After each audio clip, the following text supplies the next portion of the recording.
Hello everyone, নমস্কার। আমি সোমলতা। তো আমি তো ভালো আছি, আশা করছি তোমরা সবাই ভালো আছো। তো আমরা অনেক দিন পরে বেরিয়েছি একটু ঘুরতে। তো আমার শরীরটা একটু খারাপ, তো সেই জন্য বললাম চলো একটু ঘুরে আসি। তো আমরা বেরিয়ে পড়েছি, চলেও এসেছি আমাদের কাকদ্বীপ গঙ্গাধরপুরে ব্রিজে। এটা কি বলো তো? প্লেন। আচ্ছা, তো ব্রিজে এখন রোদ। কটা বাজে?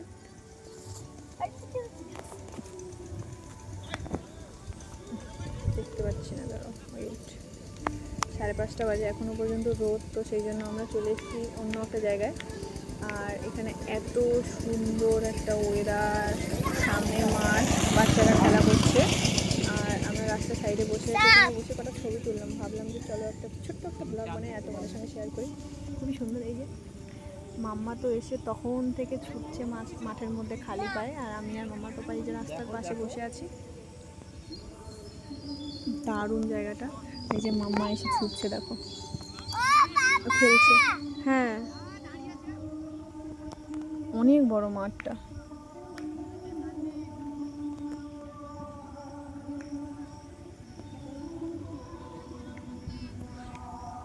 তুমি তো আসতে চাইছিলে না, এবার কেমন লাগছে বলো?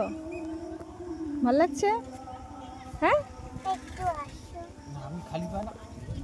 মামা আসতে চাইছিল না, পার্কে যাবে করছিল। তো পার্কে গেলে তো ছুটবে, আর প্রচুর গরম, কারণ ওখানে হাওয়া বাতাস কিছু নেই। অনেক বাচ্চা কাচ্চা, হয়তো ভালো লাগতো, বাট এখানে এসে আরও বেশি খুশি হয়ে গেছে। খুব সুন্দর হাওয়া দিচ্ছে, আরও একটু মাঠের মধ্যে খেলতে পারছি, সবাইকে দেখছি খেলতে।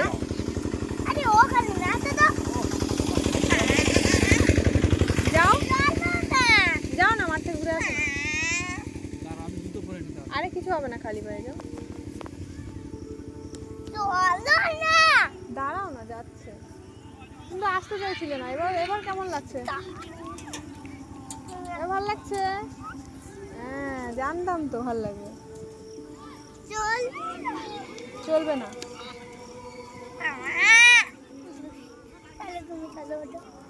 বাবা যাচ্ছে, আমি হাঁটতে পারবো। বাবা যাচ্ছে, পিছু পিছু চলে গেল।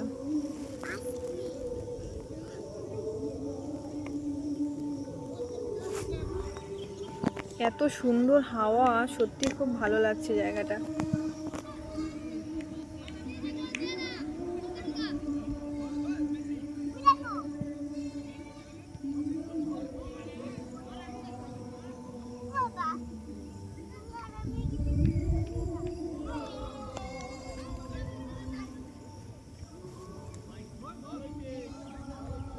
চলো এখানে কিছুক্ষণ হাওয়া বাতাস খেয়ে বসে থেকে তারপরে আমরা চলে যাব বাড়ি। আর গাইস, আমাদের এখনও ঔষধ কাটেনি, তো সেই জন্য হচ্ছে গিয়ে বাইরে আমরা কিছু খেতেও পারবো না, জাস্ট ঘুরতে আসা। চলো টাটা, আজকের ভিডিও এখানেই শেষ করছি। ছোট্ট একটা ব্লগ বানালাম, চলো টাটা।